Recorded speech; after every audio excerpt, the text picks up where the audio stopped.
Et je laisse donc la parole à Aurélie Carré, administratrice de la FEMS et directrice du musée d'ethnographie de Neuchâtel, le MEN, qui va animer cet échange. À vous, Aurélie. Bonjour, bienvenue à toutes et tous. Je pense que les participants vont nous rejoindre au fur et à mesure, mais on a une série d'invités particulièrement intéressants, donc on voudrait surtout pas leur couper la parole, surtout que il va falloir qu'on gère la frustration d'être dans un échange assez tonique pour permettre des échanges à la fin de la séance. Pour recontextualiser le format de cette rencontre, cette table ronde virtuelle, elle s'inscrit dans le cadre des Jeudis de la FEMS qui ont démarré au moment de la pandémie de Covid-19 et qui est un rendez-vous maintenant assez régulier avec des thématiques assez variées. Donc n'hésitez pas à faire remonter au conseil d'administration si vous avez des propositions, des suggestions, des envies aussi. Emparez-vous vraiment de cet outil.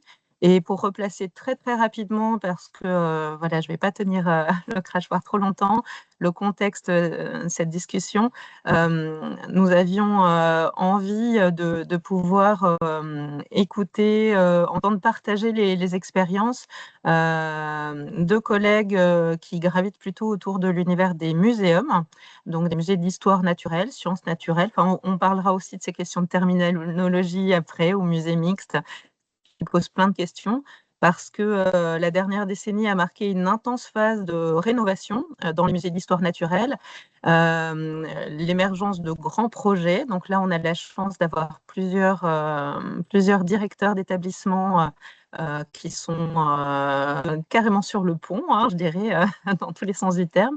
Donc, on va commencer la discussion avec Laure Danilo, qui est directrice du musée d'Orléans pour la biodiversité et l'environnement, qui est aussi membre du corps de la conférence permanente des muséums de France et présidente de l'AMSTI. On enchaînera ensuite avec un échange du côté de Strasbourg avec Samuel Cordier, qui est directeur du musée zoologique, qui vient juste d'ouvrir ses portes, donc qui pourra aussi nous faire part de ce temps d'atterrissage après l'ouverture d'un établissement rénové.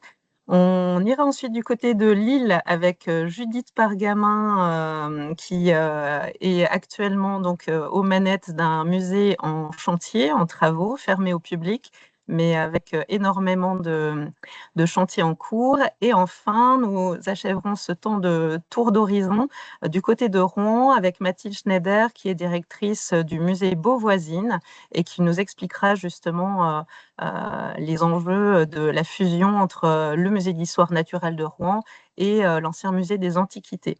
L'objectif général, c'est vraiment d'interroger en tout cas cette évolution des musées d'histoire naturelle et des lieux de culture scientifique et technique qui sont aujourd'hui à la croisée entre innovation, recherche, collecte de données scientifiques, développement technologique, mais aussi médiation scientifique et culturelle, lieu de dialogue, de débat, bref, de véritables couteaux suisses citoyens.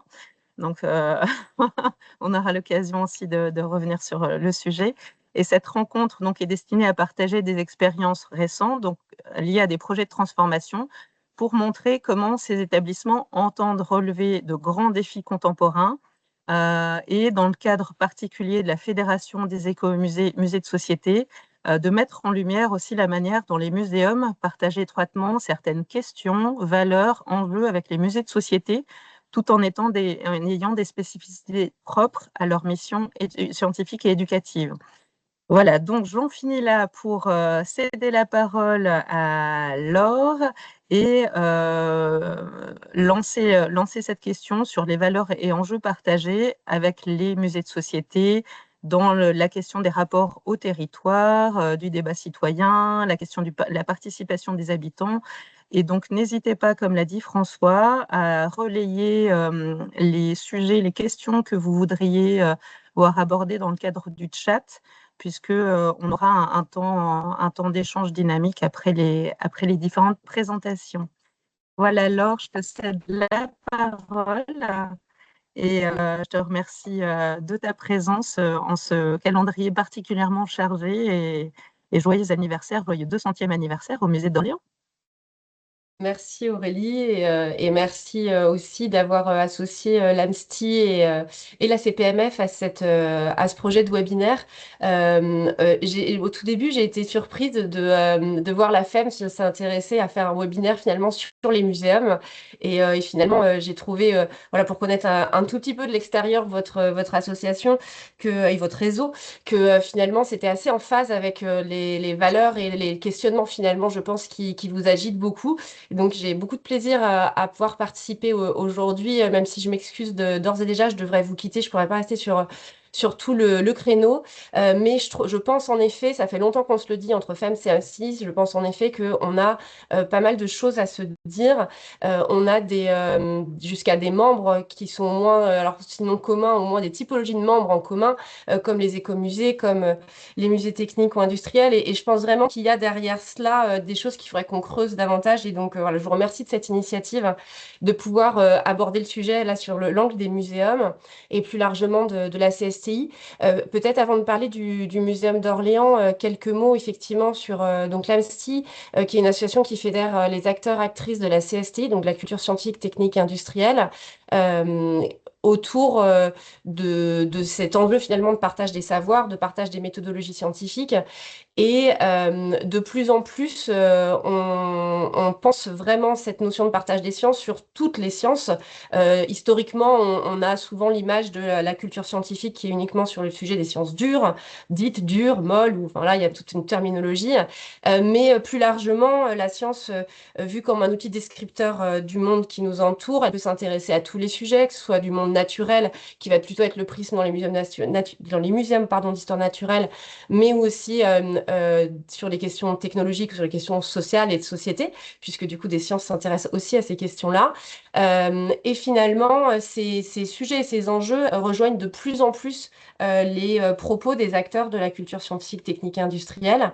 Ils ont en effet, tu l'évoquais, je crois au moins dans la préparation, un historique de lien assez fort avec le monde de la recherche.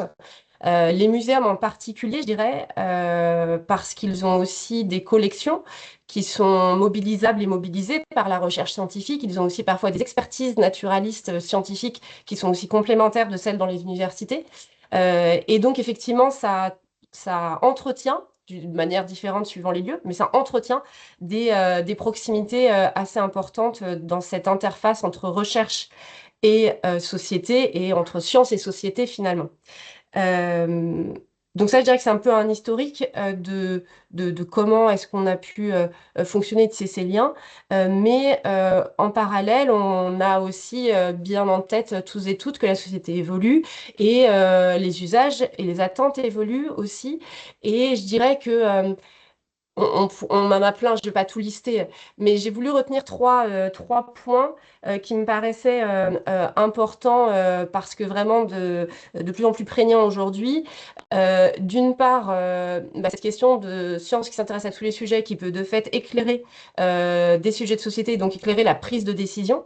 Dans un contexte où on a un climat de post-vérité de plus en plus important, avec un impact sur la société, sur les décisions publiques et politiques, ça enjoint en fait tous ces acteurs à être de plus en plus engagés sur cette notion de comment la science éclaire des sujets de société. Donc ça, je pense que c'est un point qui est extrêmement important, qui explique aussi un peu l'évolution de nos positionnements.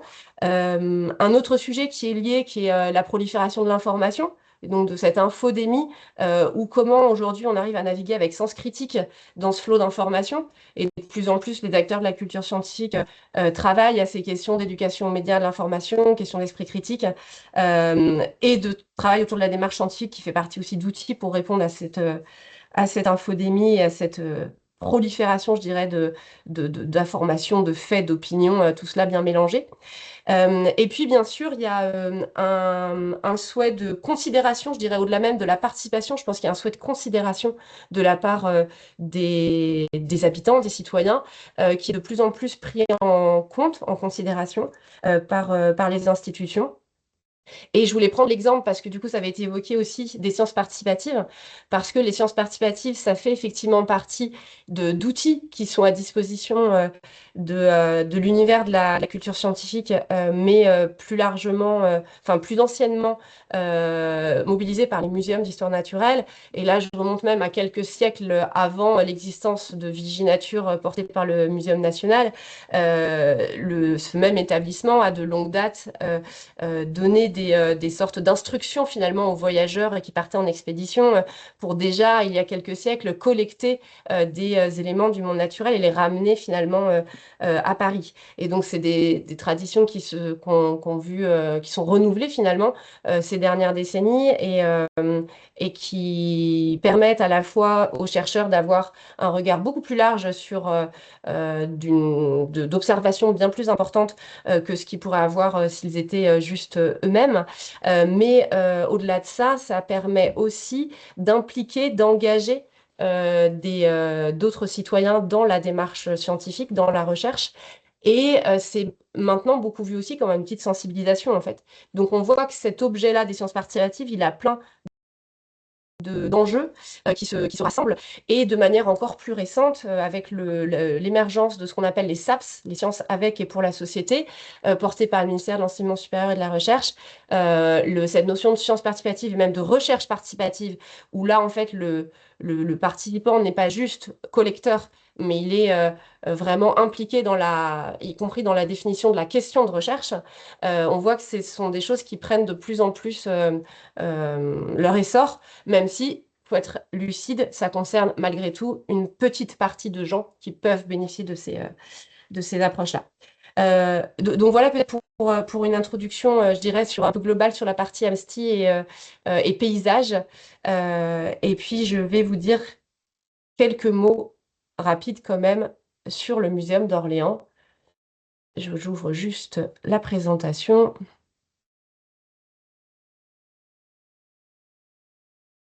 Donc bien sûr, c'était brossé à très grands traits et ça ne prend pas en compte, j'ai focalisé sur certains aspects. Est-ce que... Pourtant, j'ai fait CTRL L tout à l'heure. Oui, c'est ça. Ce que je viens d'évoquer ne prend pas en compte certains aspects, mais qui seront évoqués, je pense, dans les présentations des uns et des autres, et dans la mienne notamment, mais sur toute la dimension de l'évolution aussi de nos approches en termes de médiation scientifique. Du coup, assez rapidement, donc le MOB, c'est un muséum d'histoire naturelle qui, comme beaucoup, prend son origine au début du 19e siècle, qui a eu la chance de connaître plusieurs rénovations, et la dernière, du coup, donc c'est l'image en bas à droite, qui nous a permis de réouvrir il y a maintenant presque 5 ans. Donc on est un musée qui conserve des collections de sciences de la vie et de la terre, comme beaucoup d'entre nous, avec près de 500 000 spécimens dans nos collections, ce qui est beaucoup pour certains, peu par rapport à d'autres. Il y en a qui en ont beaucoup plus que nous. Et on est sur une surface ouverte au public d'autour de 3 000 mètres carrés, répartis dans des expositions, une bibliothèque, des salles de conférences, etc. Je voulais donner quelques éléments sur nos partis pris en fait qu'on a dans l'exposition, parce que ça dit aussi des choses au-delà du fond scientifique qu'on travaille, qu'est-ce qu'on porte comme valeur.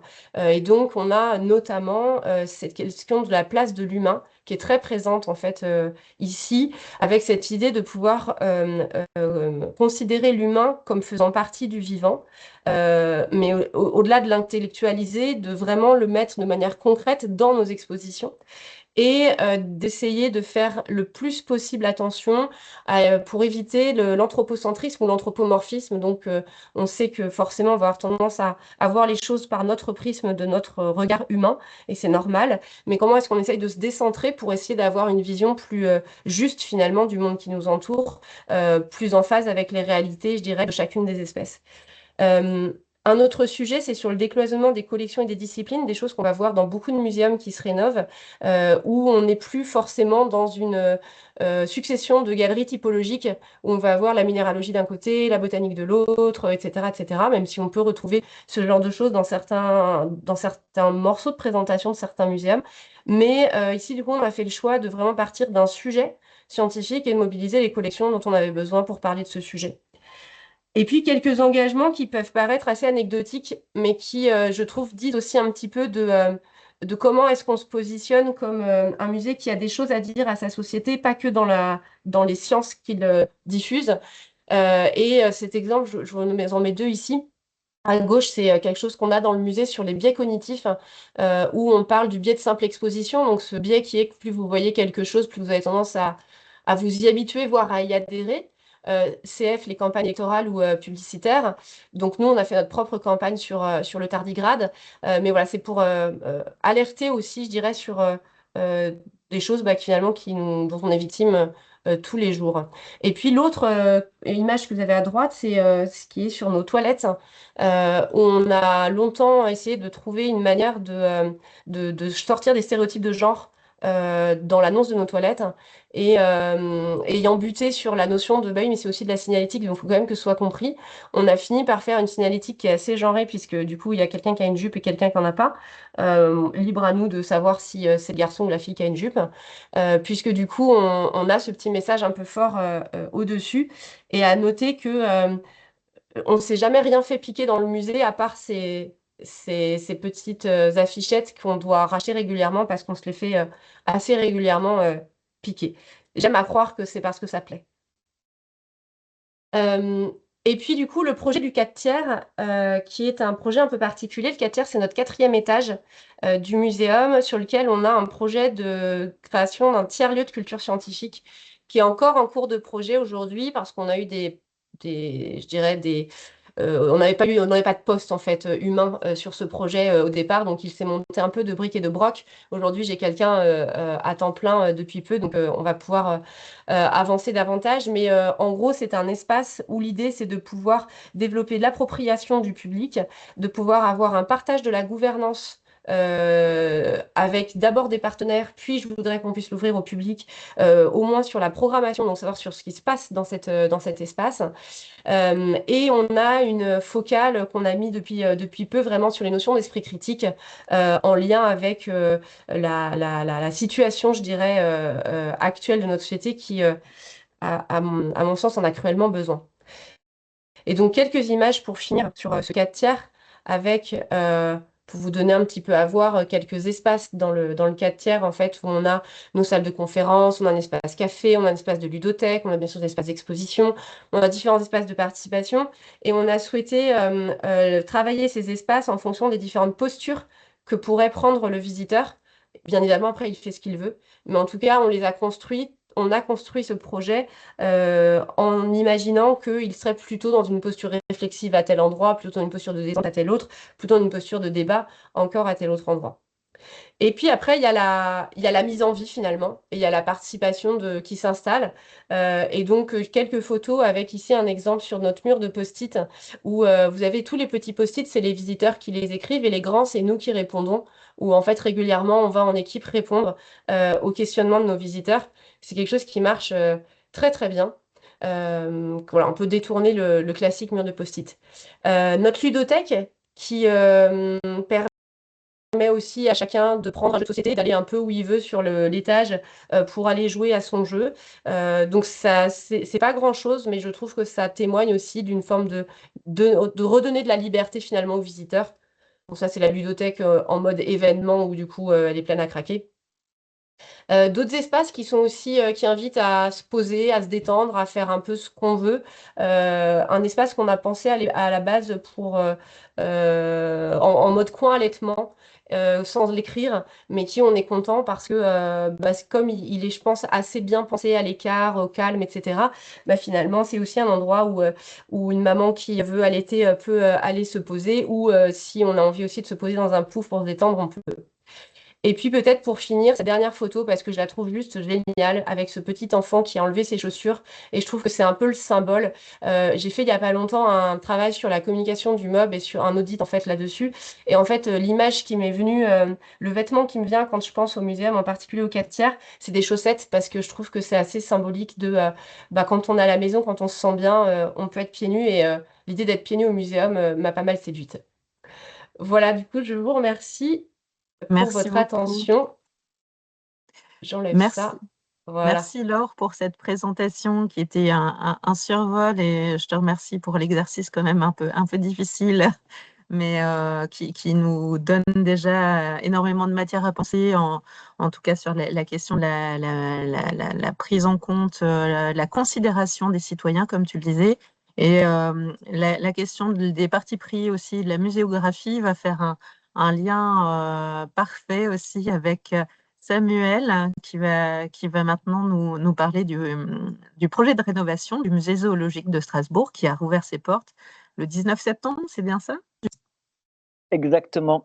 Bonjour, merci Aurélie, merci pour cette invitation. La FEM, ça a toujours été un lieu très inspirant pour moi, donc je suis ravi de pouvoir échanger et partager ces premières expériences suite à la réouverture du musée zoologique de Strasbourg avec vous. Donc ma première image, vous pouvez descendre. Alors c'est bien parce que Laure, elle a vraiment bien brossé le contexte dans lequel on s'inscrit dans son introduction. On est plusieurs musées zoologiques à l'échelle nationale en cours de rénovation et donc déjà réouverts. Nous, on s'inscrit dans cette vague de rénovation qui a été ouverte par le Muséum de Bordeaux. Ensuite, donc, il y a eu le musée d'Orléans. Aujourd'hui, il y a celui de Strasbourg. Il va y avoir celui du Havre et ensuite ceux de Lille, Rouen et Nantes. Cette première image, simplement pour vous dire que nous, on est quand même dans un contexte particulier à Strasbourg, puisque comme vous le voyez, on s'inscrit dans un réseau de musées de la ville de Strasbourg. On est 10 musées au cœur de la ville de Strasbourg, mais également au cœur d'un quartier universitaire et dans un quartier culturel qui va s'appeler le quartier culturel du Jardin des Sciences. Donc c'est un projet qui a été mené sur plusieurs années. Le musée a été fermé pendant 6 ans, en partenariat étroit entre le musée de la ville et l'université de Strasbourg. Vous pouvez mettre l'image suivante. Merci. Zut, qui ne s'affiche pas. Vous n'avez pas l'image? Non. Non, si, ça y est. Ah, petit peu. Bon, c'est pas très grave, tant pis. Bon, juste, c'était une image d'une présentation ancienne dans le musée zoologique qui avait été ouverte en 1992, qui montrait un cabinet naturaliste. C'est une reconstitution complètement imaginaire, mais c'est l'image du musée zoologique qui circulait partout. C'était seulement pour dire que les collections du musée zoologique de Strasbourg sont issues d'un cabinet naturaliste de la fin du XVIIIe siècle. Et ce cabinet avait été constitué par un professeur strasbourgeois qui s'appelle Jean Hermann. Ensuite, comme au Muséum d'Orléans, on est un musée, alors voilà, ouais, c'est une image qui a été colportée partout, qui était assez fausse, mais il y avait un attachement particulier des habitants de la ville à cette présentation. Et tout à la fin, je vous ai mis la présentation des mêmes collections de manière contemporaine pour qu'on puisse faire la comparaison. L'image suivante, donc le 19e siècle, c'est une période, c'est avec un muséum, donc ces collections pas dans un muséum à partir de 1804, elles sont rachetées par la ville de Strasbourg. Elles sont enrichies avec un réseau naturaliste, comme dans beaucoup de villes. Et ici, la particularité, c'est qu'au cours de la période allemande, ces collections vont être divisées en 3. Donc la zoologie, les collections vont rester à la ville de Strasbourg. La botanique et la géologie, enfin la minéralogie et la paléontologie, vont partir dans des instituts différents. Donc là, je vous ai mis une image du musée qui ouvre en 1893, qui est donc le musée de zoologie, qui a des fonctions d'enseignement, de recherche, mais c'est également un établissement muséal. C'est le premier établissement muséal dans la ville de Strasbourg. Les autres sont des bâtiments qui sont dédiés à l'exposition, les autres musées, mais là, il était conçu spécialement pour accueillir des publics et des étudiants. Ça sera le cas ensuite, presque 100 ans plus tard, avec le musée d'art contemporain. Ce sont les 2 bâtiments spécialement créés pour recevoir du public. La particularité, vous pouvez mettre l'image suivante. Donc, vous allez voir cet escalier monumental avec ses grandes peintures murales. C'est, comme le disait Laure également, un endroit où se déploie sur plusieurs étages l'ensemble des collections qui sont cloisonnées en famille, en ordre, en classe, et on déploie toute la classification sur plusieurs étages. Et les enrichissements de collections au cours de ces périodes constitue à compléter l'ensemble du vivant pour en présenter un panel de la manière la plus exhaustive possible. Vous pouvez mettre l'image suivante. Voilà, donc au cours du 19e siècle, ce lieu va être modifié par petites parties. Et du coup, on va arriver à un déséquilibre. Donc, il y a des zones où on va avoir des destructions de grandes parties systématiques pour mettre des dioramas, comme ce que je vous montre ici, avec des décors plus ou moins heureux derrière, mais ce sont des collections très anciennes qui sont présentées à l'intérieur. Il y en a d'autres qui vont présenter d'autres pans de l'histoire naturelle. On aura notamment à partir des années 1920, en rupture avec la période allemande, qui était vraiment le lieu d'enseignement et de recherche, des présentations de collections sous l'angle de l'histoire naturelle utilitaire, en fait, en montrant les différentes matières de l'histoire naturelle et comment elles peuvent être utilisées par l'industrie. Quoi qu'il en soit, on est arrivé à une situation, à un musée qui était un peu disparate, en fait, avec pas mal d'espaces fermés aussi, qui ne répondaient plus aux normes de sécurité et d'accessibilité. Et c'est ce qui a été à l'origine du lancement du projet et de la fermeture du musée pour une rénovation complète de l'ensemble des espaces d'exposition, pour passer, comme l'expliquait également Laure, d'un musée de systématique à un musée de société avec des expositions thématiques, où on mobilise un ensemble de collections issues de différentes disciplines par moment pour aborder des thématiques le long d'un parcours cohérent. Voilà, donc le musée a été fermé 6 ans. Vous mettez, voilà, le projet de rénovation du musée zoologique. Donc, il y a un PSC qui a été établi en 2018, et l'enjeu de ce PSC, c'était que le musée zoologique de Strasbourg devienne un lieu de médiation ouvert aux grands enjeux de société, environnementaux en particulier, explorant l'évolution de la place des êtres humains dans le monde animal à partir de ses collections patrimoniales. Vous pouvez mettre la suivante. Donc le projet qui a été présenté, l'image qui est à droite, c'est les images de communication du cabinet d'architecture, et l'image qui est à gauche, c'est celle du cabinet de Céno. Ils ont fait une communication très originale. Ils se sont pris en photo déguisés dans nos espaces pendant leur réhabilitation. Donc l'idée, voilà, c'était d'abord de faire un musée accessible, accueillant, avec un grand geste architectural qui était de casser ces 2 étages pour créer un hall, au milieu. Vous voyez, comme ça, les visiteurs rentrent dans le hall que je vous ai présenté tout à l'heure, lèvent les yeux et ont une appréhension de la biodiversité et de sa répartition, à l'échelle de la planète en écozone. Et ensuite, on rentre dans un parcours d'abord permanent, qui est lié aux collections, à leur histoire, à la construction des connaissances à travers la systématique. Et ensuite, 3 parcours semi-permanents, puisqu'ils ont vocation à être rénovés tous les 4 ans à tour de rôle, hein. Donc le dernier sera rénové dans 12 ans, avec un écosystème local qui est le Rhin supérieur, et vraiment en abordant toujours les interactions être humain, environnement, un écosystème global qui est consacré au monde des océans, et un écosystème tout à fait particulier qu'est la nature au laboratoire, puisqu'on est au cœur d'un campus universitaire et qu'on travaille sur le continuum entre production de connaissances, recherche, collection et public, avec un focus sur le moustique tigre notamment, avec des exemples pris dans 2 laboratoires strasbourgeois et un autre exemple pris dans un autre laboratoire qui concerne les abeilles, qui sont actuellement menacées par de nombreux pesticides, comme vous avez pu en entendre parler à la fin de l'été dernier. Dans le cadre d'un musée de société, en fait, il y a plusieurs choses. Vous pouvez passer l'image suivante si vous le souhaitez. Dans le cadre d'un musée de société, il y a plusieurs choses. Il y a l'idée de ces expositions thématiques. Au bout de chaque séquence, et je n'ai pas pu vous mettre de photos parce qu'on a des personnes pour lesquelles on n'a pas d'autorisation on a un petit espace qui est comme un petit amphi avec un écran qui s'appelle des zones d'oralité. Donc on a 4 zones d'oralité dans le musée zoologique. Donc on va pouvoir créer une interaction aussi avec des chercheurs et générer le débat, l'échange entre chercheurs et public dans ces zones d'oralité.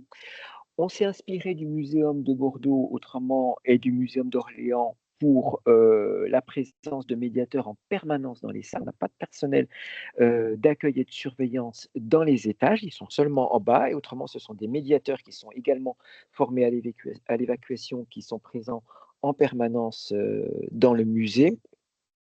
Et puis autrement, oui, on va le développer, cette interaction, pour vraiment faire un musée de société à travers notre programmation culturelle. Je vous ai simplement mis cette image pour vous dire qu'on avait fait un grand chantier des collections. La personne était en train de restaurer. On a 1800 spécimens dans le parcours. ce qui est important. Vous pouvez mettre l'image suivante. Et voilà, il y a cet axe aussi,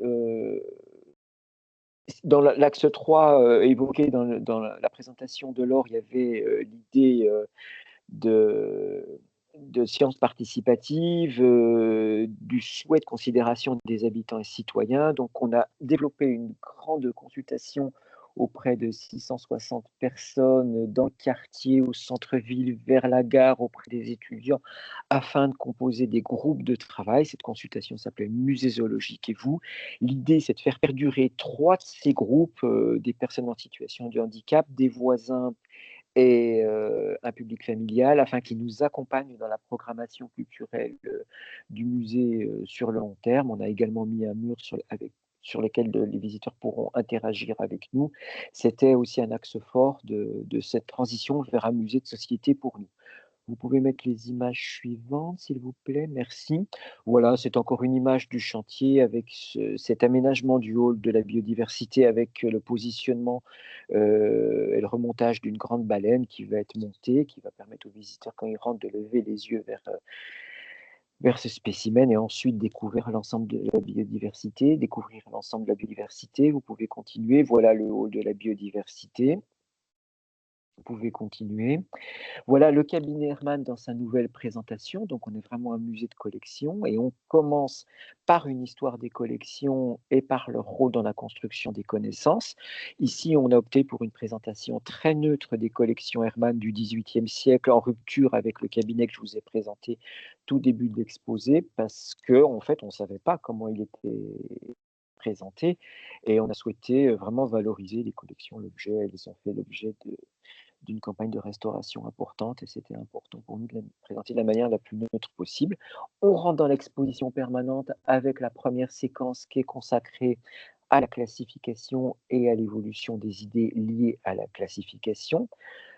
Comment on appréhende le vivant, comment on construit des connaissances pour après mieux comprendre notre positionnement, nous, dans ce vivant et notre interaction avec ce vivant, puisqu'on termine le parcours par quand même 2 vitrines sur les espèces disparues, puisque nous, on rappelle que nous, on documente l'érosion de la biodiversité, les musées hommes d'histoire naturelle et qu'on a des preuves tangibles, parce chaque année, on a de plus en plus d'espèces disparues dans nos collections.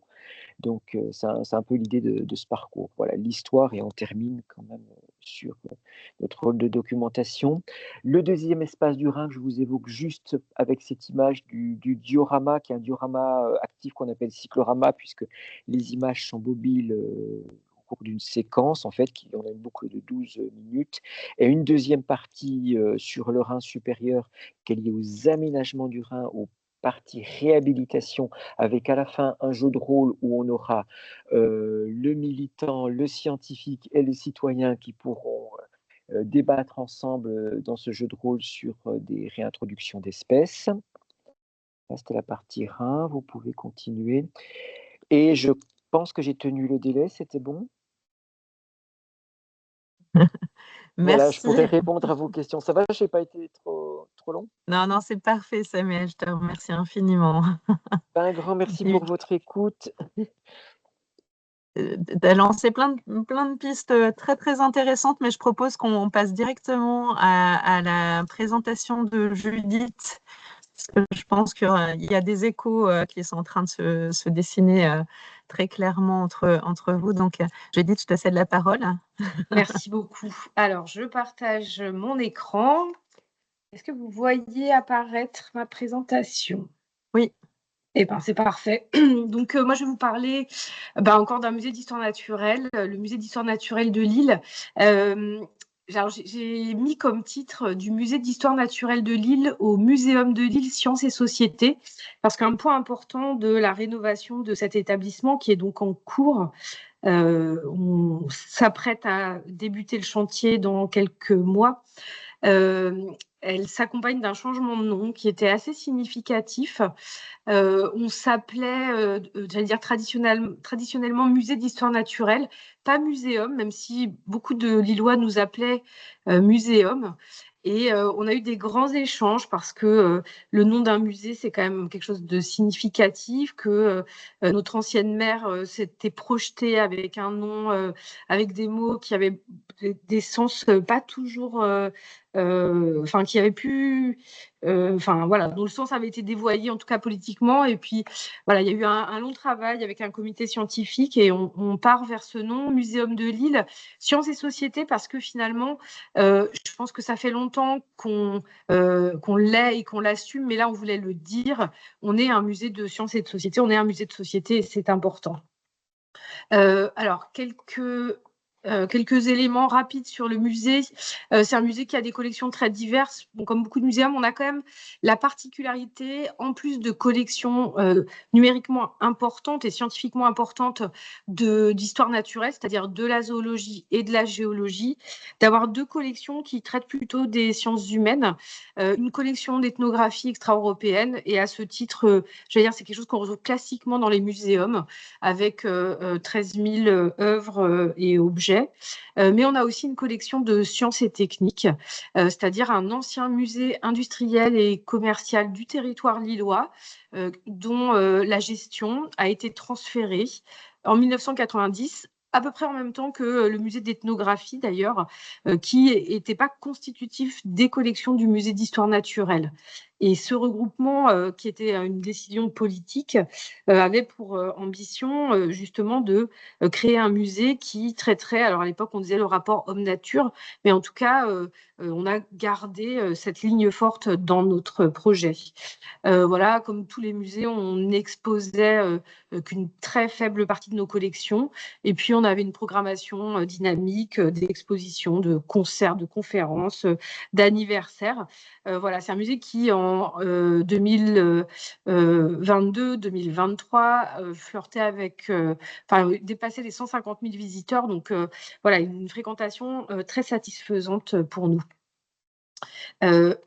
Oh, pardon. Voilà, je vous montre quelques images. C'est un musée qui est très, j'allais dire un peu, enfin voilà, dans son jus. Il y a cette ambiance très 19e, début 20e, ces belles poutrelles métalliques, ces vitrines qui, voilà, pour certaines ont quand même assez peu évolué au fil du temps, mais en même temps, c'est un musée auquel les Lillois sont très, très attachés. Et je pense qu'on retrouve dans d'autres villes, mais en tout cas, cet attachement très fort. Je vous montre peut-être rapidement le bâtiment. J'espère que vous voyez la main qui sert à montrer, en tout cas, le bâtiment du musée. Il a la forme d'un E majuscule.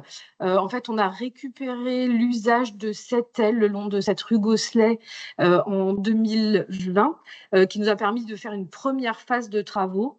Mais on occupe le bâtiment majoritairement avec des usages qui sont administratifs et de réserve de collection. Les espaces publics, cette grande galerie-là se trouve ici au rez-de-chaussée de cette aile le long de la rue de Bruxelles. Et c'est vrai qu'il y a un enjeu fort pour nous dans ce projet d'avoir plus d'espace pour présenter, alors peut-être plus de collections, mais en tout cas de manière différente, et puis retravailler le propos. Les collections, je vous montre quelques images vraiment, mais c'est un micro-échantillon pour vous montrer un petit peu la typologie, la diversité. Évidemment, on a de la géologie qui est importante chez nous, avec de la paléobotanique, mais aussi d'autres éléments qui témoignent de l'histoire de l'univers. On a des collections de zoologie, donc depuis des choses relativement petites, avec des collections numériquement importantes d'entomologie, de malacologie aussi, mais des choses qui peuvent être très grosses, très volumineuses, comme ce squelette de cachalot qui est suspendu dans notre grande galerie. Dans les collections d'ethnographie, il y a des pièces vraiment très intéressantes, très rares, qui font l'objet d'ailleurs de travail scientifique. On est beaucoup en lien avec le musée du Quai Branly pour des projets d'études. On leur prête des collections aussi pour des expositions. Bon, voilà, j'ai mis une peau peinte et puis une robe chinoise du 19e siècle. Et puis, les collections d'histoire industrielle sont très intéressantes parce que c'est une collection qui illustre une forme de savoir-faire relativement régional, mais qui couvre un petit peu tous les champs industriels. Et évidemment, on a un lien qui est très fort avec les ressources naturelles. Donc voilà, là, vous avez aussi, par exemple, dans ce fond, un exemple de fabrication d'une bouteille à champagne qui vient des verreries du sud du département du Nord. Et donc, c'est toutes les étapes de fabrication de la bouteille. Ici, c'est un petit flacon de produits pharmaceutiques. Et puis, cette enseigne, cette peinture qui représente, qui illustre un estaminet.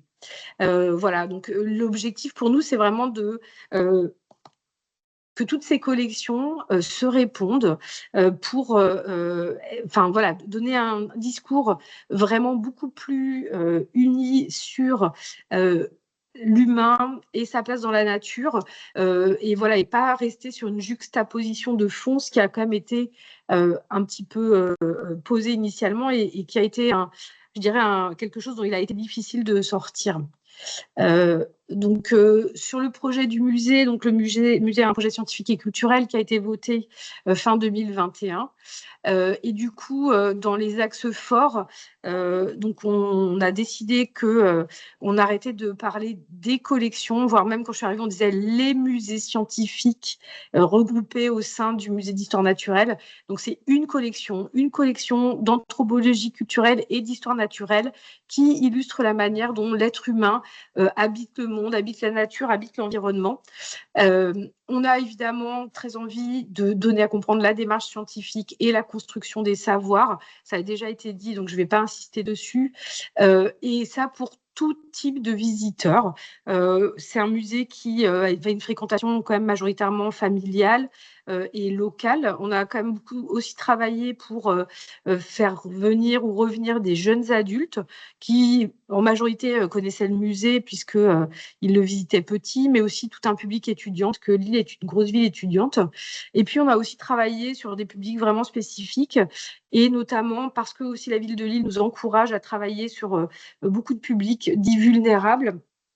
On a un gros travail qui est mené par un groupe projet au sein de l'équipe sur le très jeune public, avec notamment dans le futur projet un espace dédié, un espace muséal, donc avec des collections qui sera dédié à l'accueil des 0-3 ans, évidemment avec tous les enjeux à la fois, je dirais, de confort, d'accueil, mais aussi de médiation associée.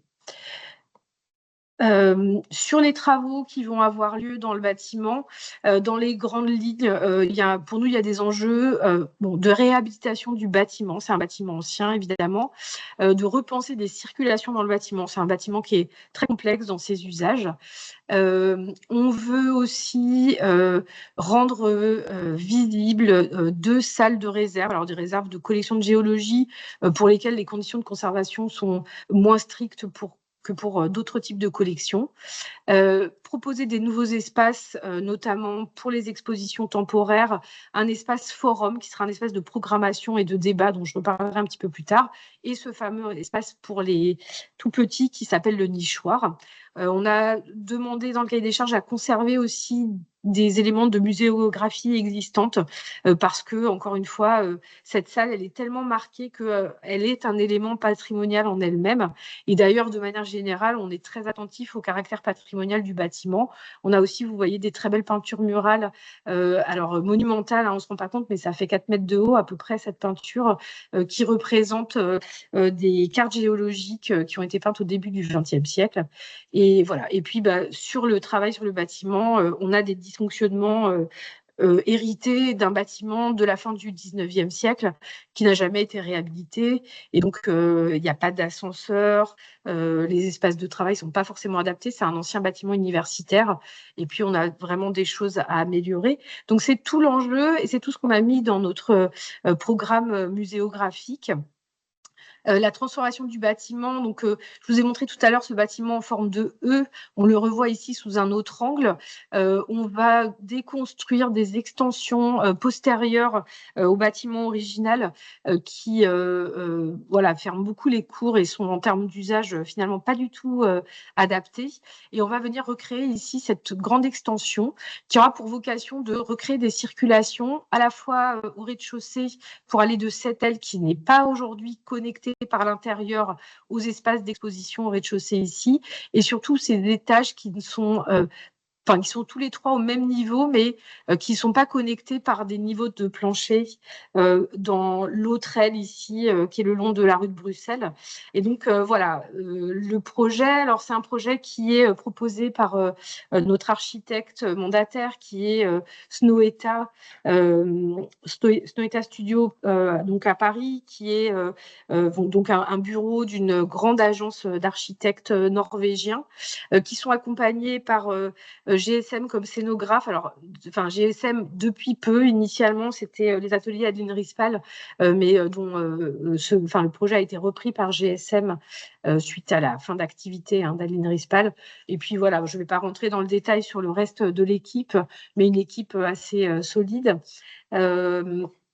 Voilà la grande extension, voilà, vue de l'extérieur, la création d'espaces plantés. Il y a des enjeux politiques très forts avec un plan local d'urbanisme qui était très exigeant à ce sujet. Et en même temps, pour nous, ça répond aussi à des envies et des ambitions. Dans les espaces créés, donc des nouvelles expositions,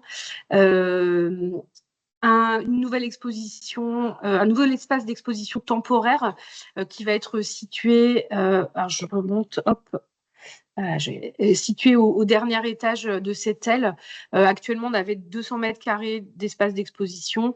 Demain, on aura quasiment 400 mètres carrés et avec un grand volume, une grande hauteur sous plafond.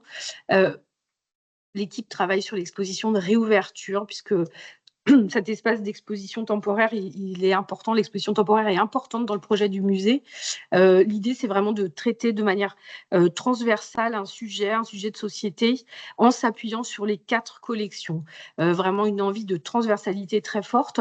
Et donc, on est sur une thématique sur l'hygiène et la propreté qui, voilà, est un sujet qui était en réflexion depuis longtemps. Je pense qu'en plus, le Covid nous a encore remis une couche sur des réflexions sur ce sujet. Et donc, voilà, donc ça, c'est une vue de la future scénographie de cet espace. L'espace permanent pour les petits, donc le nichoir, donc un espace qui est traité un peu comme une crèche. À l'entrée, il y a un espace d'accueil, on enlève ses chaussures, on pose ses affaires et un enfant non marcheur peut prendre possession de l'espace et se mouvoir en autonomie dans cette zone. Il y a un coin lecture ici avec des coussins, pensé aussi pour les mamans allaitantes. Ici, il y a un petit tunnel où l'enfant pourra découvrir un terrier de blaireau. Il y a des petits espaces ici qui favorisent la mobilité. Il y a des tiroirs à tirer. On parle du monde animal dans cet espace. On parle des animaux, des adultes, des juvéniles. On décrit, on nomme. Et puis, on parle des lieux de vie, on parle du régime alimentaire. Et voilà, c'est un espace qui est pensé de manière intégrée et complète. Il y a même des sanitaires ici spécifiques dédiés avec des petites toilettes maternelles, 2 tables à langer, un espace pour ranger des poussettes. Ce qui reste maintenant sur cet espace, c'est l'équipe travaille sur la médiation dans cet espace, la future programmation et puis la manière dont les futurs visiteurs vont se l'approprier en termes d'horaire, de durée de visite. Ça, c'est vraiment des choses sur lesquelles on est en pleine réflexion. Dernière intervention importante pour l'exposition permanente, c'est en fait dans la grande galerie du musée. Alors, je vais remonter, hop, je vous remontre. Ici, vous voyez, il y a cette coursive sur laquelle sont positionnés une vingtaine de vitrines anciennes de base carrée, assez monumentales.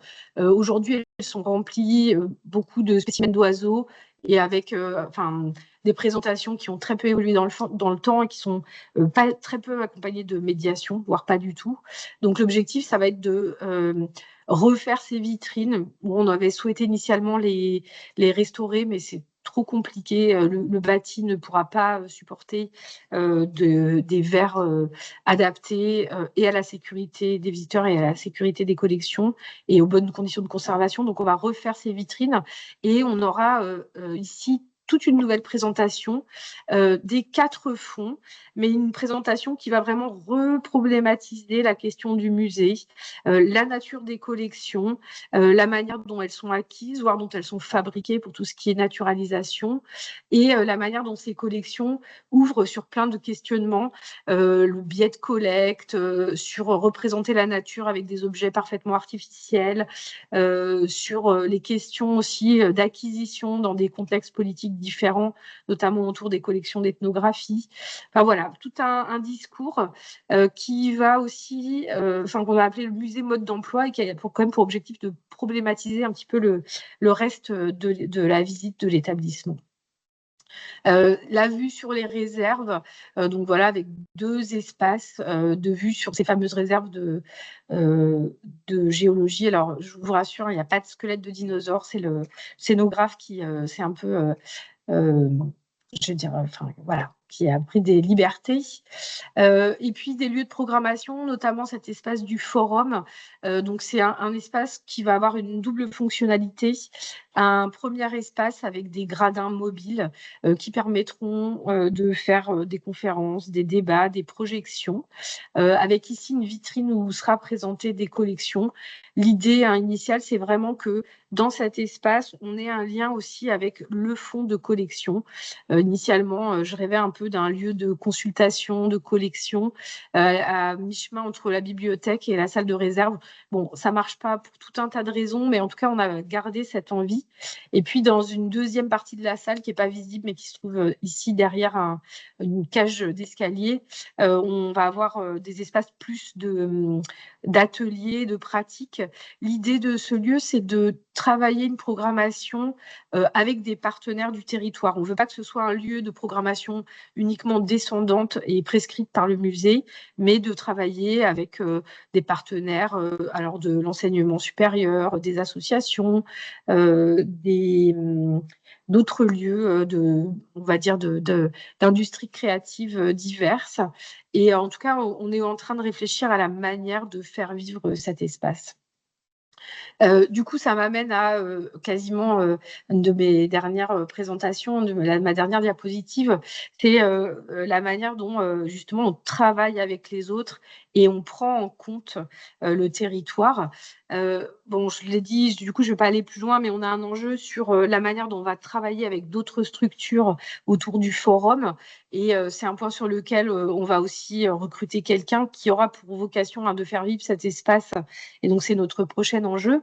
En tout cas, la question de la participation du public et de sa prise en compte, et puis de la manière dont on va vers, c'est quelque chose qui est travaillé par l'équipe depuis longtemps.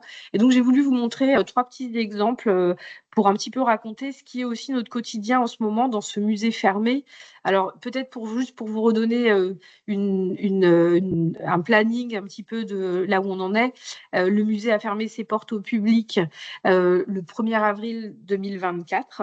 Depuis, on est en phase de préparation de chantier et autant vous dire que un bâtiment qui a été occupé pendant 130 ans par des personnes dont une des missions, c'est de collecter des choses, autant vous dire que il y a des éléments un peu partout. Il y a déjà eu une phase de déménagement des collections assez importante. Et puis, on est en train de traiter tout le reste, les archives, et puis tout ce qui ne rentre dans aucune case, du mobilier plus ou moins ancien. L'objectif étant de libérer le bâtiment pour la fin de l'année, pour que le chantier puisse démarrer à la fin du premier trimestre de l'année 2026, et ce qui nous amènera, après 2 ans de travaux, à une réouverture courant 2028, une fois que tout sera réinstallé. la participation des publics, donc pour y revenir, c'est quelque chose qu'on travaille depuis longtemps. Là, je voulais vous montrer ce que juste avant notre fermeture, on avait fait un projet participatif qui avait été porté par le service des publics qui s'appelait le Muséum du futur. L'objectif, c'était d'inviter des visiteurs à nous apporter un objet créé, donc j'allais dire une œuvre, mais qui était traité comme un objet qui pourrait rentrer dans les collections d'un futur musée. L'accompagnement pédagogique qui a été fait, ça a été de travailler avec ces visiteurs pour comprendre la nature des objets, des collections du musée, qu'est-ce qui faisait leur valeur muséale. Et chaque objet a ensuite été traité comme un objet de collection avec un cartel et toutes les informations qu'on y trouve habituellement sur l'origine de la collecte. Et donc, c'était vraiment un travail intéressant. Ça a été exposé au moment de la fermeture du musée dans une de nos salles de conférences et de petites expositions. Dans le hors-les-murs, on a créé une vitrine qui s'appelle la chouette ambassadrice, qui a pour objectif d'aller dans des lieux, pas des lieux culturels plutôt, mais à la rencontre des publics. Elle a été présentée notamment dans un centre, enfin dans un lieu citoyen et de rencontre des publics dans un quartier, plutôt quartier politique de la ville, géré par la ville de Lille. Elle a été dans un centre médical d'accueil de jour pour des personnes qui ont des maladies dégénératives. Et puis, elle a été présentée dans une compagnie, enfin dans les locaux d'une compagnie de spectacle vivant qui s'appelle la Compagnie du Tire-Laine, qui est aussi dans un quartier, plutôt un quartier populaire, et où le musée est venu s'installer, faire un mini-muséum de quartier. Dernier volet, je ne vais pas m'étendre dessus, mais Judith, est-ce que tu peux conclure, s'il te plaît? Je conclus. Voilà, on a aussi fait toute une étude des publics, où on a interrogé les publics sur leur vision des collections. Et donc, je vous invite à aller retrouver ce document sur la page LinkedIn du musée. Il est accessible. Et puis, il y a aussi toute une petite web-série avec un premier épisode qui reparle du projet et de tout ce qu'on fait. Et je vous invite aussi à aller la regarder. Et voilà, j'ai terminé. Merci beaucoup. Merci beaucoup Judith.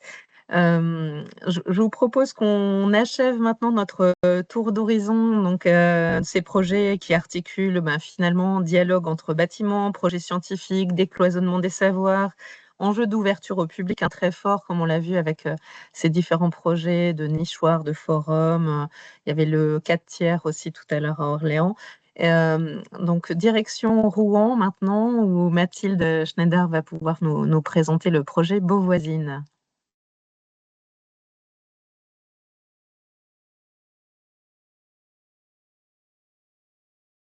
Mathilde, on ne t'entend pas.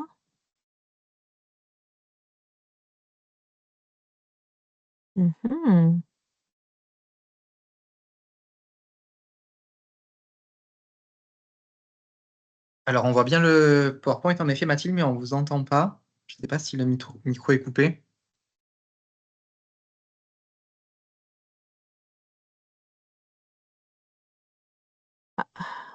On a un petit problème technique. Sinon, Mathilde, vous pouvez peut-être couper le partage d'écran, déjà voir si on vous réentend, et moi, je peux partager. Ah, c'est bon. Oui.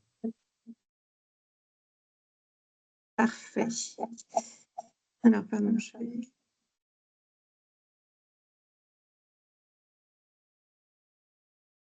Il semblerait qu'il y a un écho. Sinon, est-ce que là, c'est bon? Là, ça va. On peut essayer. Okay. Très bien. Donc, pardon pour ce souci technique. Donc, pour vous raconter en quelques mots ce projet Beauvoisine qui, contrairement au Muséum de Lille, a un nom de projet encore et qui est lié à la topographie. Nous sommes dans le quartier Beauvoisine.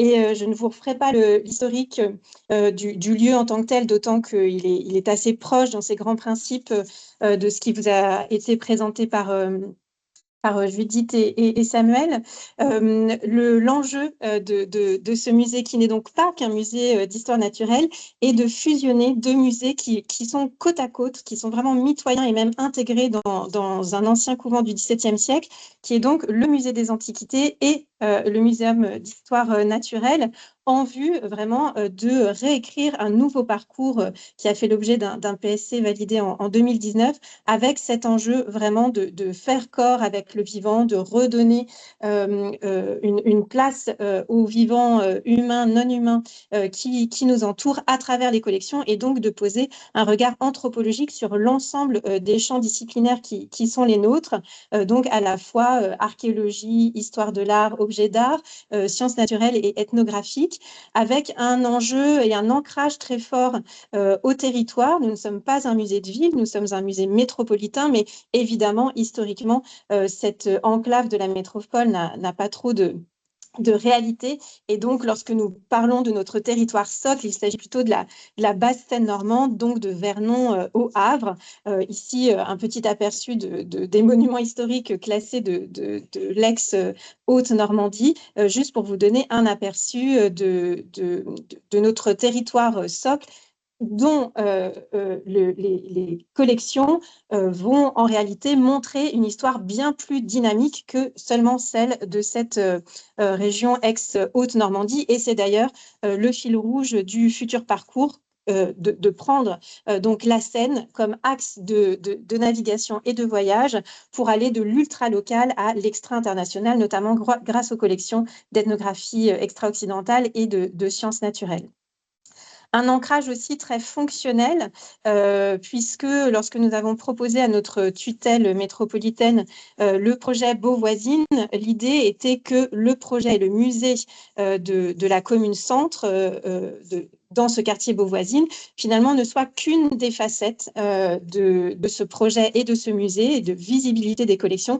Et donc, je ne reviendrai pas sur des dispositifs hors les murs, comme Judith a pu déjà en parler précédemment. Nous avons d'autres formats, mais c'est bien ce même principe que d'aller à la rencontre des publics dans leurs espaces de vie et d'y amener des objets de collection ou des facsimilés pour y mener des actions de médiation depuis désormais fin 2021, notamment grâce à une cohorte annuelle de services civiques. Le lien avec la population, il s'est tissé dès le départ, dès 2018, puisque le projet a été officiellement lancé en octobre 2018, et nous y avons associé dès le départ un volet donc, de concertation. Là non plus, je ne reviendrai pas sur les modalités, puisqu'elles ont déjà été évoquées, mais voilà, c'était en parallèle de la rédaction du PSC pour les premiers ateliers de concertation, à la fois focus group, mais aussi balades urbaines. 2021 avec un muséomix, puis 2023 avec les rêveries beauvoisines, qui cette fois-ci, puisque le PSC était écrit et que le concours était lancé, nous n'étions plus tant dans les contenus et leur matérialisation scénographique que dans leurs usages et dans les contenus de médiation. Et c'est ce que nous allons prolonger tout le long des travaux et je l'espère bien à la réouverture du musée. Nous sommes dans la chronologie un petit peu après Lille avec un an de décalage puisque de notre côté, notre objectif est de vider intégralement le musée d'ici décembre 2026 pour attaquer les travaux début 2027. Voilà, un ancrage territorial et un lien avec les enjeux de société que je voulais vous présenter à travers très rapidement le parcours du futur musée, vraiment le futur parcours permanent, et un mini temps d'arrêt sur la slide qui se présente à vous, tout simplement pour vous montrer qu'en réalité, nous aborderons ces questions à la fois par un fil chronologique, et donc vous voyez en troisième instance pour chacun des chapitres les périodes chronologiques qui s'enchaînent les unes les autres, mais que nous interrogeons et par lesquelles nous interpellons nos publics grâce à une question qui est beaucoup plus large et qui a trait donc justement à des enjeux de société. Deux dynamiques très simplement qui portent ce discours et qui rythment aussi le parcours de visite. L'une plutôt de convergence et de constitution à la fois du sol géologique jusqu'à la culture normande et donc qui s'étend de la préhistoire et même avant jusqu'à la période de la Renaissance. Et ensuite un mouvement de diffusion à la fois des Normands, mais aussi des connaissances, donc du XVIe, XVIIe siècle jusqu'à nos jours. Je vous fais voyager donc très rapidement à travers à la fois les perspectives scénographiques menées et dessinées par GSM post-Adeline Rispal, puisque nous étions dans la même situation que le Muséum de Lille, donc je n'y reviens pas. Et donc un parcours permanent qui commence par les périodes préhistoriques et même en amont avec du Crétacé jusqu'à l'arrivée vraiment des premiers peuplements dans notre territoire, donc de cette ex-Haute-Normandie, pour donc s'intéresser vraiment à la constitution géologique de nos territoires et à ses implications encore contemporaines. À chaque fois, je vous mets quelques images de collections, mais aussi de sites lorsque ça s'y prête. Ici, donc la côte Sainte-Catherine, qui est une des facettes géologiques très importantes pour Rouen et dont la constitution impacte encore le quotidien de nos voisins et concitoyens, puisque le TGV n'arrive pas à passer à travers cette côte Sainte-Catherine et donc occasionne des aménagements d'infrastructures et de territoires beaucoup plus complexes que simplement d'élargir la ligne de train classique actuelle. Cette implantation des populations, elle va évidemment se faire et la sédentarisation va se mener petit à petit, notamment à la période néolithique, bien sûr. Et c'est ensuite donc l'extraction et l'exploitation des premières ressources, à la fois sur le territoire, mais aussi pour combler les manques avec des échanges. Donc, et c'est là que se met en place cette dynamique, en tout cas, qu'elle s'accroît, puisque évidemment les populations ne sont pas nées ex nihilo sur ce territoire. Mais en tout cas, cette dynamique des échanges, elle est très présente à travers la séquence sur la protohistoire, où l'on voit bien également le lien entre extraction, exploitation des ressources naturelles et organisation à la fois du territoire, mais aussi de la hiérarchisation de la société. Et c'est une thématique qui, évidemment, s'accroît et prend de l'ampleur à la période suivante, donc gallo-romaine. À chaque fois, nous essayons d'intégrer, même lorsque les collections sont plus issues d'un champ disciplinaire que d'un autre, nous essayons d'avoir toujours ce regard polyphonique et d'amener des enjeux environnementaux. Ici, par exemple, sur la période gallo-romaine, la question de l'agriculture, des semences, par exemple, à la fois anciennes et contemporaines, la question de la proportion d'urbanisation aussi, et donc du rapport ville-campagne, sont des enjeux contemporains que nous abordons par ces collections plus anciennes. Ce mouvement et ces échanges qui sont vraiment constitutifs de la culture que l'on appelle aujourd'hui normande vont aussi être alimentés bien sûr par tous les croisements, les rencontres, les chemins d'approvisionnement parfois très, très lointains qui sont illustrés par les collections médiévales puis Renaissance. Juste pour vous donner un exemple, grâce à la matérialité des collections, nous avons pu, sur la croix orfèvrée que vous voyez ici au premier plan, en faisant analyser les gemmes, se rendre compte de la longueur, de l'échelle de ces chemins d'approvisionnement, puisque la plupart des pierres précieuses qui sont enchâssées sur cette croix proviennent de l'Asie du Sud-Est, et nous sommes entre le XIe et le XIIIe siècle, et déjà à cette époque, des chemins d'approvisionnement, donc avec évidemment des points de rencontre et des échanges culturels également, se font et arrivent jusqu'en Normandie. Je passe au préalable les épisodes sur évidemment les Scandinaves arrivés en Normandie avec toute l'épopée viking, mais également là aussi des enjeux et des questionnements sur l'extraction des matières premières, notamment puisque cette période médiévale est très propice dans la région, mais comme dans tant d'autres en France, à la construction de bâtiments, notamment religieux, mais pas seulement, pardon, de très grande ampleur, et donc d'observer cette question de la construction d'abbayes ou de cathédrales à travers des enjeux environnementaux, notamment sur les lieux d'extraction et comment ce passage à grande échelle impacte l'environnement, mais également les nouveaux environnements et la nouvelle biodiversité qu'il recrée dans les zones urbaines ou semi-rurales dans le cadre d'abbayes de la campagne normande. Les enjeux environnementaux sont aussi visibles dans la période Renaissance. Je vous mets ici juste une vue d'une salle avec des vitraux alors qui seront bien mieux rétroéclairés que ce qu'on voit évidemment là sur cette perspective.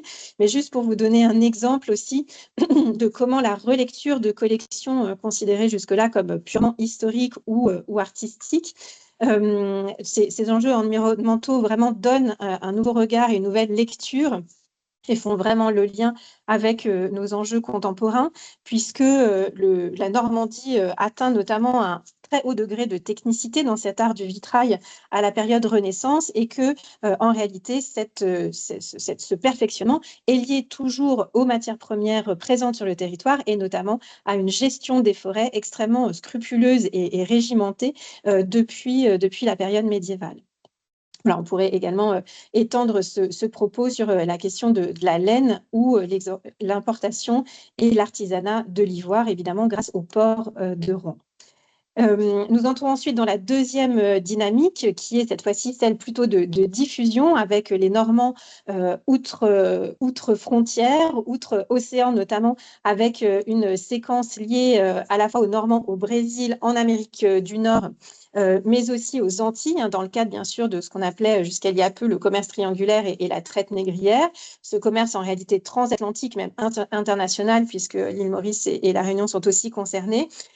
Et apporte évidemment, apporte et accroît encore la richesse de Rouen, qui à la fin du XVIe est quand même la deuxième ville du royaume de France, donc un très haut niveau de prospérité, qui va leur permettre de déployer ces actions et ces investissements dans ce commerce international, mais qui va aussi porter, bien sûr, le développement industriel dans la période suivante, donc cette période du XIXe siècle, pour lequel on voit des similarités ou même des noms communs entre les familles d'armateurs, les édiles de la ville ou des communes environnantes, mais aussi les sociétés savantes. Et donc cette période sur le XIXe siècle sera véritablement consacrée à la constitution des savoirs, dont les musées sont un des volets. Donc c'est dans ce cadre que l'histoire de nos deux musées sera retracée, et également dans ce cadre que la galerie de zoologie que vous voyez en perspective ici gardera ces éléments scénographiques les plus anciens, donc les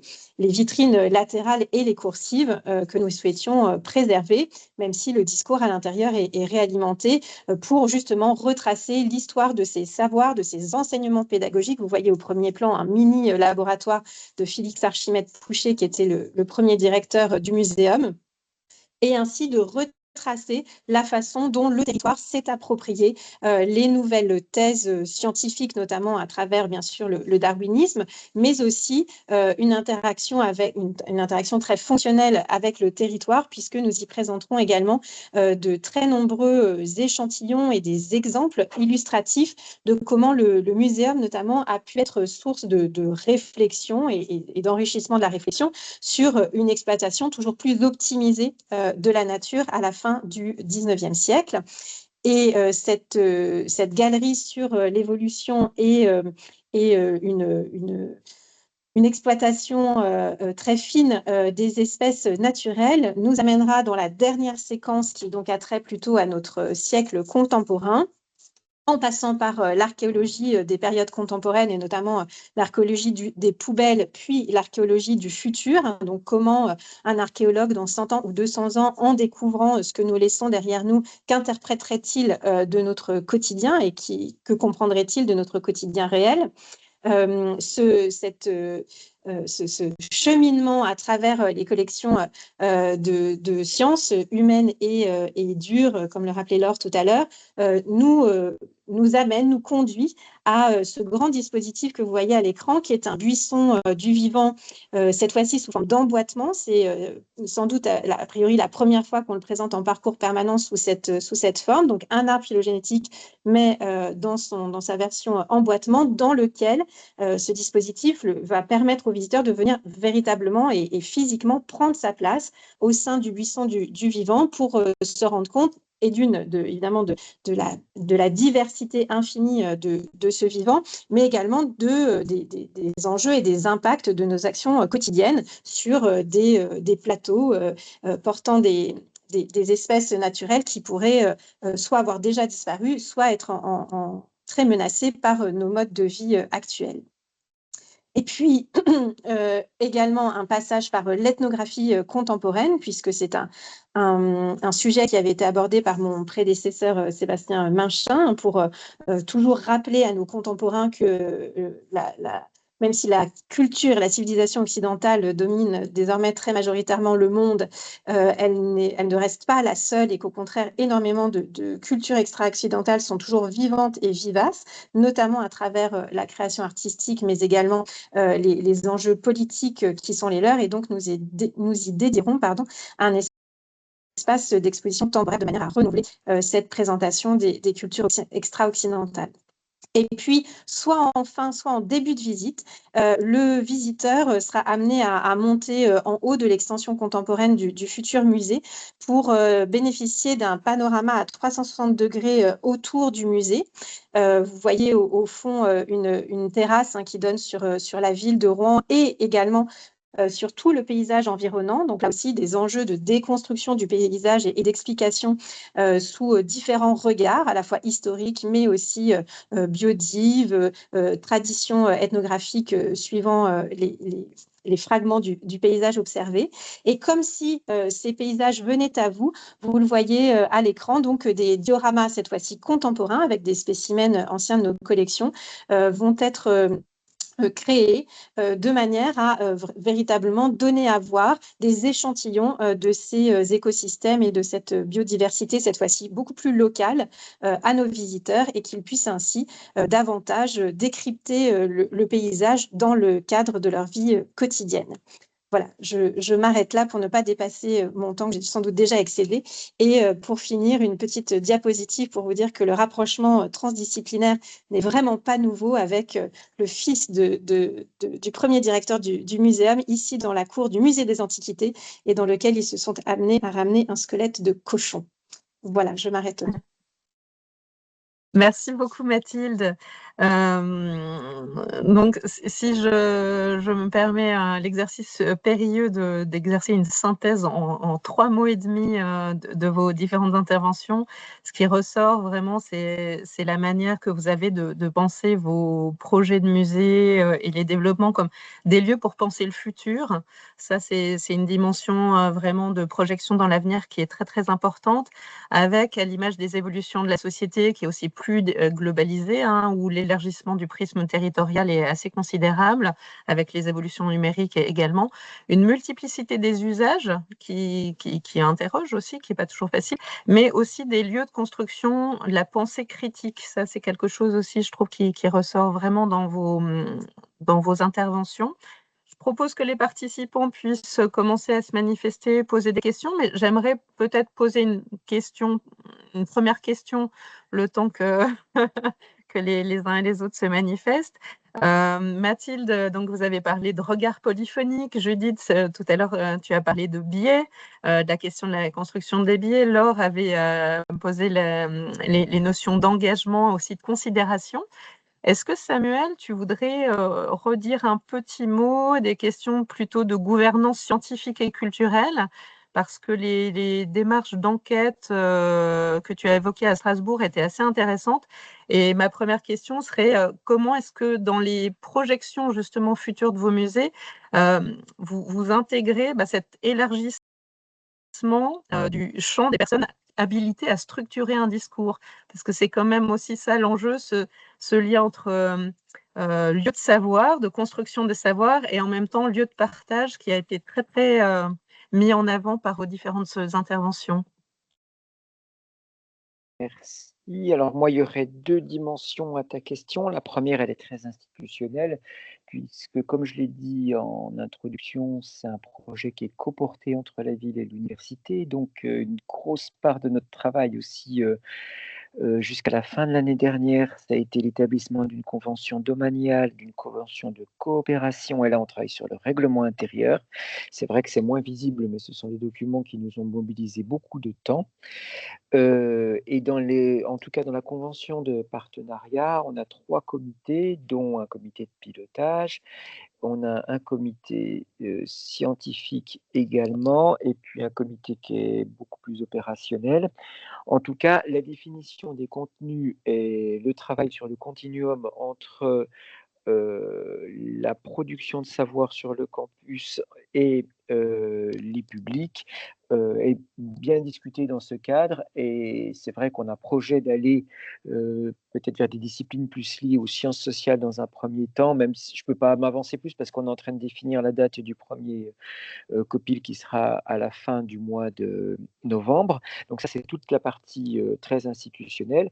Ensuite, la partie publique, donc nous, ça va être activer les 3 groupes que j'ai mentionnés qui émanent de la grande action participative, le musée zoologique et vous, avec un groupe de représentants des publics étudiants, puisque dans le renouvellement des publics, nous aussi, un peu comme à Lille, on est passé d'un public plus familial à un public de jeunes adultes, mais ça, c'est dû à notre configuration géographique.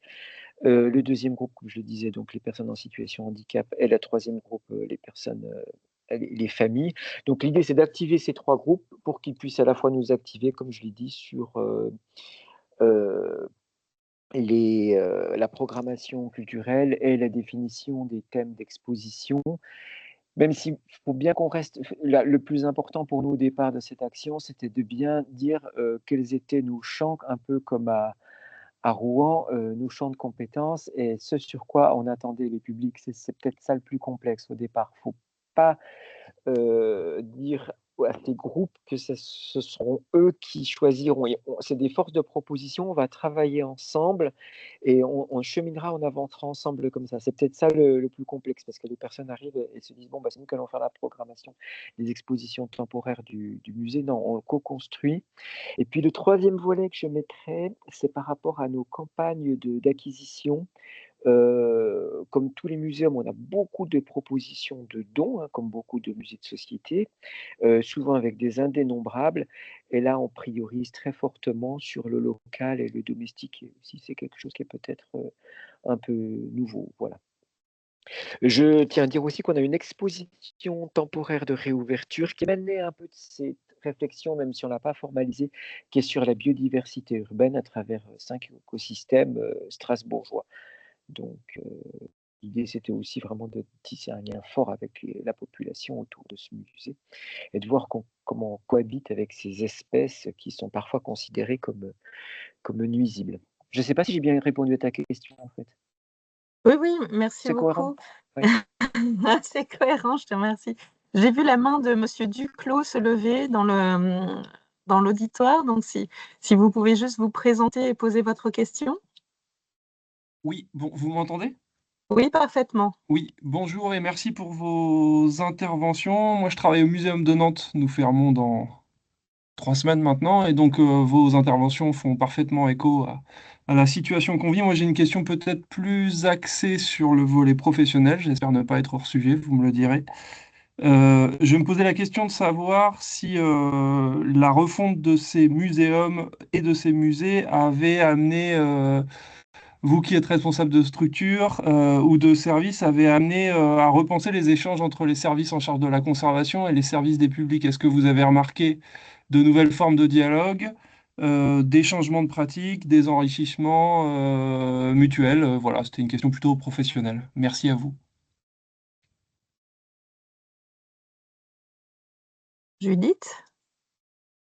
Oui, et si je peux répondre, parce qu'en fait, c'était quelque chose que j'aurais pu aborder aussi en réponse à ta précédente question sur qui est légitime pour porter un discours. Et alors, je pense qu'on est encore en phase d'évolution, mais en tout cas, par rapport à la manière dont on a pu avoir l'habitude de travailler, qui était d'ailleurs pas forcément satisfaisante hein, pour les uns et pour les autres. Aujourd'hui, on est quand même beaucoup plus sur une co-construction ou en tout cas un travail de proximité entre les services alors de la muséographie qui font le lien avec les collections et avec la médiation pour effectivement concevoir tout de suite et pas se retrouver comme on a pu le vivre par le passé avec une exposition qui est terminée, puis on envoie les textes et la liste des œuvres à la médiation en leur disant voilà, et vous serez bien gentil de me faire un beau livret. Enfin, je caricature un poil, mais donc ça, c'est un sujet. Et de manière générale, oui, on essaye d'amener ces évolutions. C'est pas toujours simple, hein, et j'ai l'impression que, en tout cas, on est sur des rééquilibrages depuis longtemps. C'est un enjeu pour nous. Je pense que c'est aussi un enjeu dans d'ailleurs la manière du discours, qui parle, qui est légitime pour écrire des contenus. Alors c'est même ça commence à l'interne, hein, finalement d'une certaine façon. Et puis à l'externe aussi, c'est un vrai sujet. Mais c'est vrai que sur beaucoup de sujets de société, il y a, j'allais dire, des faits, il y a de la connaissance, il y a des éléments scientifiques qui se construisent avec une validation des pairs, etc. Enfin, je ne vais pas revenir sur la démarche scientifique, mais il y a aussi des choses qui sont de l'ordre du ressenti, qui sont de l'ordre de l'opinion. Et donc, pour nous, voilà, c'est la manière de travailler sur ces sujets. Et enfin, on peut même en échanger avec vous avec grand plaisir. En tout cas, je pense que on a tout intérêt à se nourrir des expériences collectives. Donc, allons-y. Mathilde, tu souhaitais réagir également? Oui, juste pour mentionner que nous, on a travaillé ce sujet au-delà de l'équipe avec une démarche de formation et d'appropriation des droits culturels qui, par chance, était déjà amorcée sur le territoire. Donc, on s'est juste incrustée, si je puis dire, dans cette dynamique. Mais du coup, alors pour moi aussi, en tant que manageuse, avec un enjeu donc très concret, parce qu'évidemment, les droits culturels viennent chatouiller cette place de l'expertise très, très fort. Et donc, ça a préparé un terrain qui était davantage propice à une co-construction aussi en interne des façons de travailler et une grande transversalité et puis une ouverture. Nous, on avait un comité de personnalités qualifiées finalement assez restreint, mais dans le cadre de l'élaboration des contenus, c'est des dizaines de groupes de travail qui se mettent en place.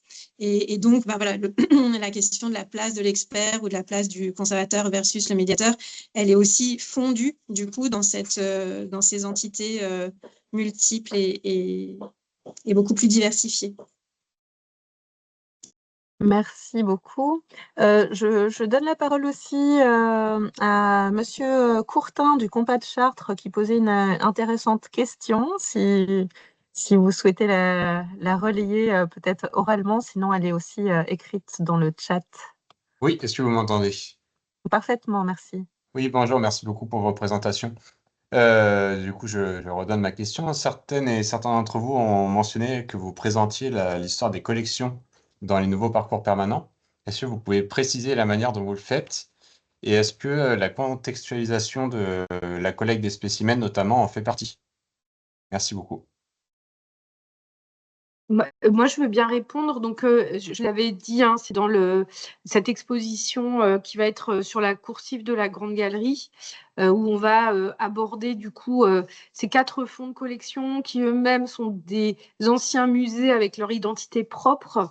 Donc, à la fois, il va y avoir une histoire muséale et il y aura effectivement une histoire des collectes avec évidemment différents niveaux, mais typiquement sur les collections d'ethnographie extra-européennes, aujourd'hui, les évolutions législatives font que de toute manière, il y a un enjeu de société. On a des groupes militants sur le territoire, mais un petit peu comme partout, notamment autour de la figure du général Faidherbe, qui a été gouverneur du Sénégal, mais qui a aussi joué un rôle local et qui a donné des collections au muséum. Et donc là, il y a un enjeu dont la ville de Lille, d'ailleurs, s'était déjà saisie. Mais plus largement aussi, c'est les gens parfois ont du mal à imaginer que dans un musée d'histoire naturelle, on conserve des petites cuillères en argent qui viennent de Christophe, par exemple. Et donc tout notre enjeu, c'est aussi de redonner l'histoire de ces collections et de en fait réaffirmer que oui, on conserve des petites cuillères en argent, oui, on conserve des petites coquilles d'escargots. Et c'est aussi de redonner le rôle de toutes ces collections. Voilà. Après, sur la partie des spécimens exotiques, c'est un sujet qui sera aussi traité, mais pour l'instant, ça reste des choses qui sont encore, je dirais, en réflexion, et on est encore à un stade où on va pouvoir avancer. Peut-être par rebond, je me permets juste de citer 2 initiatives que vous pourrez aller consulter aussi sur Internet, parce que l'exposition du musée d'histoire naturelle de Neuchâtel vient de fermer ses portes. Il y avait une exposition nommée Nommer les natures, justement, qui repartait sur les traces d'une expédition au Pérou et qui posait toute la question du lien des droits culturels des communautés autochtones, de la manière aussi dont on fait acte en nommant des spécimens.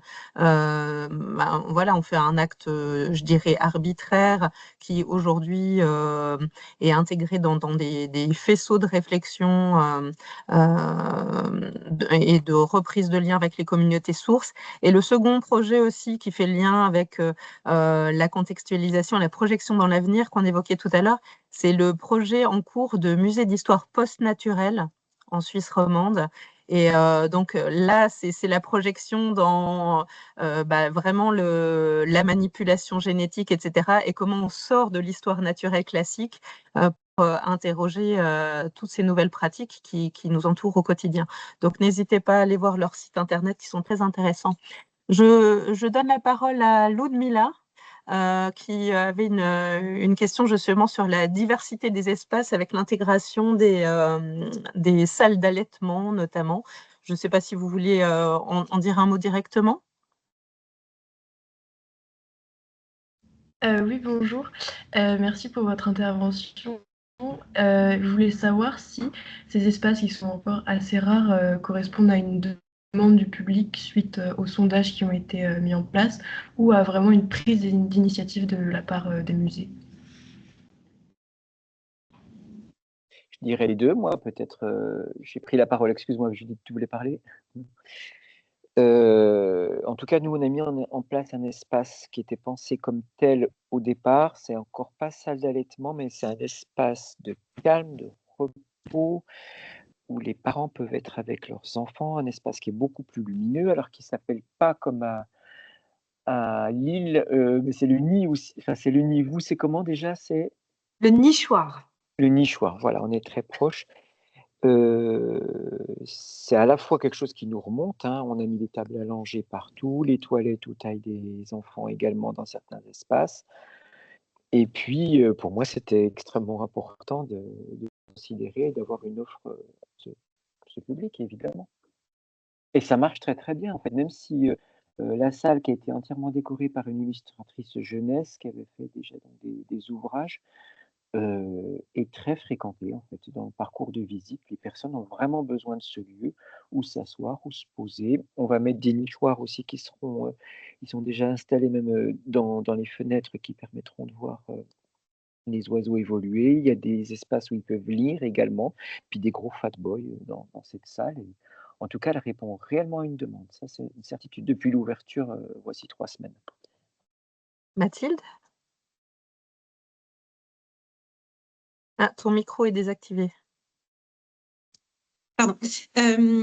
Oui, nous, pour venir un peu chatouiller le débat, on était parti initialement sur une galerie des enfants parce qu'on venait de voir le Muséum de Bordeaux et qu'évidemment, on était très enthousiaste. Et puis que justement, au regard de cette démarche des droits culturels, tout d'un coup, moi, je me suis dit que finalement, une galerie des enfants, c'était pas du tout inclusif. Et du coup, on est parti sur un espace beaucoup plus ouvert qui rejoint les enjeux dont Samuel parlait ici, avec un espace dans lequel il y aurait des collections, mais sans enjeu de transmission de connaissances, si ce n'est plutôt un espace dévolu et animé par les médiateurs pour que les visiteurs échangent entre eux.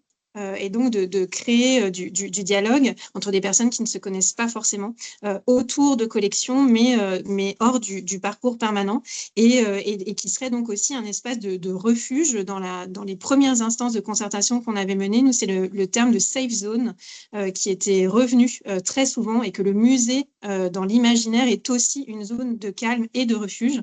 Et donc, on a aménagé un espace que je n'ai pas présenté là parce qu'il est hors du parcours en tant que tel, mais qui ne serait pas que dédié à une portion du public. Et peut-être juste pour compléter, mais moi, je vais pas revenir sur le nichoir, mais j'ai envie de parler quand même du confort du visiteur. Et en fait, on a déjà testé ça, puisqu'on a eu une première phase de travaux où, en 2020-2021, on a réaménagé une nouvelle espace d'entrée, et notamment des nouveaux sanitaires. Et c'est vrai qu'à l'époque, j'avais demandé à l'architecte de me mettre des sanitaires où il y avait un toilette adulte et un toilette enfant, comme il y a dans certains grands magasins de meubles notamment, ou dans les stations-service où vous vous arrêtez peut-être sur la route des vacances. Et je pensais initialement un sanitaire, et puis en fait, il s'est emporté, il l'a mis dans 3 sur 4 sanitaires. Et en fait, les gens étaient hyper contents, parce que c'est vrai que un enfant qui est en âge d'apprentissage de la propreté, quand vous devez le tenir, le monter sur des toilettes, enfin, je veux dire, c'est pas une situation qui est satisfaisante. Et donc ça marche très bien. Et donc voilà, c'est aussi, je dirais, une prise de conscience, mais même juste de l'accueil. Voilà, c'est dans ce sens-là que je voudrais le dire. Merci. Est-ce qu'il y aurait une dernière question? Parce que le temps file un petit peu. Je pense que les uns et les autres ont plein de choses à faire. Est-ce qu'une main se lève? Ou est-ce que j'ose une dernière question?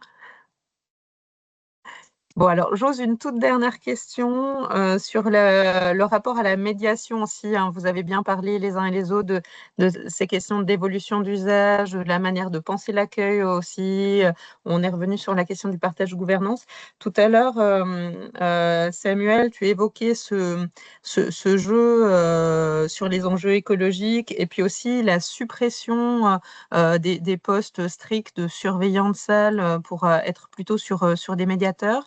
Donc, est-ce que ça, c'est quelque chose qui a été fruit d'une réflexion collégiale dans l'équipe? Est-ce qu'il y a eu des résistances? Et puis, quels sont les modèles chez vous à Lille et à Rouen?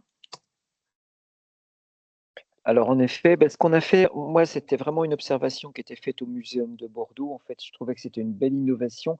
Eux, ils ont des chariots pour la médiation. J'ai observé ça longtemps. Nous, on les a encore pas. Et on a invité Nathalie Mémoire pendant 2 jours à venir échanger avec nous et avec l'équipe sur ce sujet, voir les avantages, les inconvénients. En tout cas, oui, c'est une volonté forte. C'est une volonté forte aussi que ce soit des étudiants qui soient sur le campus de l'université, que ceux-ci puissent exercer cette activité pour aussi, en complément par rapport à leurs études, pour pouvoir financer leurs études. On les a formés. Ce qui était le plus compliqué, c'était qu'ils aient également la formation évacuation, donc on a pu avoir tout ça.